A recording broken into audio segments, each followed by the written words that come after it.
So एकैछिन आउनुहोस् मैले तपाईँलाई म झिमरुक गाउँपालिका 4 कमदली तिर जाँदै गर्दा केही सानो दृश्यहरू चाहिँ अत्यन्तै राम्रो लाग्यो र त्यो ठाउँलाई कैद गर्न गइरहेको छु।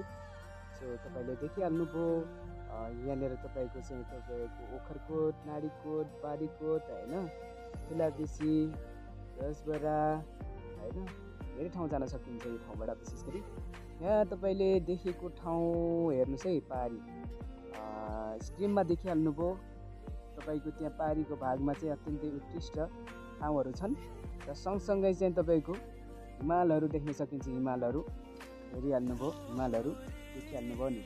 त्यहाँ सम्भवतः माछापुच्छ्रे, धौलागिरी केही कुनै न कुनै चाहिँ यो हुनसक्छ सम्भवतः। देखिहाल्नुभयो पारी पनि छ, पारीतिर पनि हिमाल। यहाँनिर यो पहिरो गएको भागको साइडतिर चाहिँ यो ओखरकोट हो। विशेष गरी त्यो ओखरकोट भन्ने ठाउँमा चाहिँ घुम्नको लागि अत्यन्तै उत्कृष्ट ठाउँ मानिन्छ। जो पर्यटकीय क्षेत्रले भरिपूर्ण ठाउँ मानिन्छ। चारैतिर सबैजना सम्भवतः चाहिँ यहाँ घुम्न आउने गर्नुहुन्छ। विशेष गरी झिमरुक गाउँपालिका 4 कमदलीबाट देखिने केही दृश्यहरू जहाँ तपाईँलाई ओखरकोट देख्न सक्नुहुन्छ। त्यहाँ ओखरकोटको त्यहाँ चाहिँ राजा बस्ने ठाउँ हो पहिला भन्ने कुरा बुझिन्छ। त्यहाँबाट चाहिँ कर्मिक रूपमा चाहिँ दुईतिरबाट सेरी बनेको छ र अहिले चाहिँ तपाईँको घुम्ने आउने र त्यो सिँढीबाट चाहिँ तपाईँ जाने त्यहाँ गेट छ, त्यहाँ मन्दिर छ। त्यो मन्दिरबाट चाहिँ तपाईँले केही दृश्यहरू अत्यन्तै उत्कृष्ट ठाउँहरू देख्न सक्नुहुन्छ।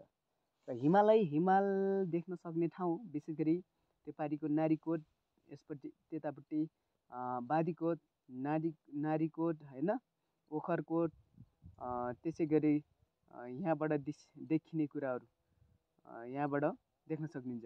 तपाईँ यहाँबाट सौतामारी धुरी जान सक्ने क्षेत्र यो पुर्कोट, अर्घाखाँची, गुल्मीका सिमानाहरू रहेको छ। यसै गरी यहाँ चाहिँ विशेष गरी यहाँबाट देखिने दृश्यहरू अत्यन्तै उत्कृष्ट ठाउँ हो। हिमालहरू देख्न सक्नुहुन्छ तपाईँले। यहाँबाट तल गइसकेपछि चाहिँ तपाईँले त्यो मच्छी हो, त्यो मच्छी देखिहाल्नुभयो तपाईँले। यहाँनिरबाट मच्छी पर्छ। यहाँ मच्छीबाट देखिन पर्ने केही यस्तो ठाउँहरू देख्नुहोस्। यो क्षेत्रमा तपाईँले अत्यन्तै उत्कृष्ट ठाउँहरू छन्। यहाँबाट तपाईँको मजाले हिमालहरू, कुहिरो लागेको थियो तर कुहिरो हटिसकेको छ अहिले सम्भवतः। यहाँबाट हिमाल देखिएको छ।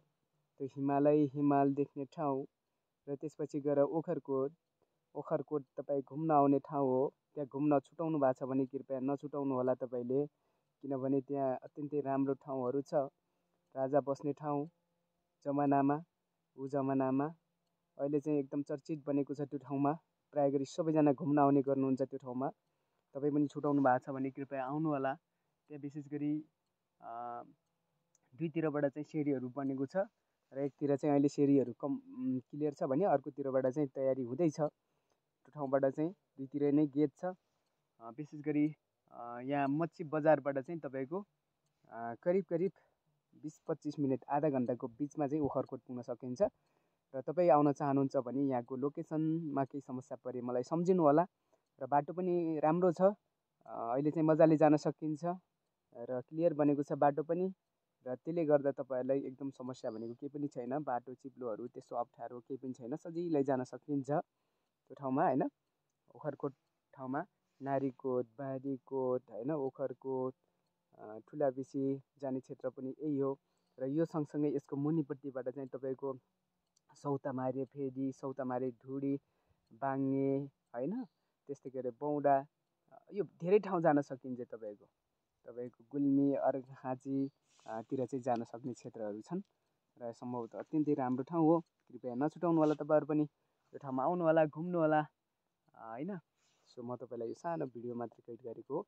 यहाँबाट मच्छीबाट चाहिँ मच्छीका लोकेसनहरू अत्यन्तै राम्रो ठाउँ देखिएको छ र त्यसले मैले अलिकति कैद गरेको मात्रै हो। यसलाई त अन्यथा नल्याइदिनु होला।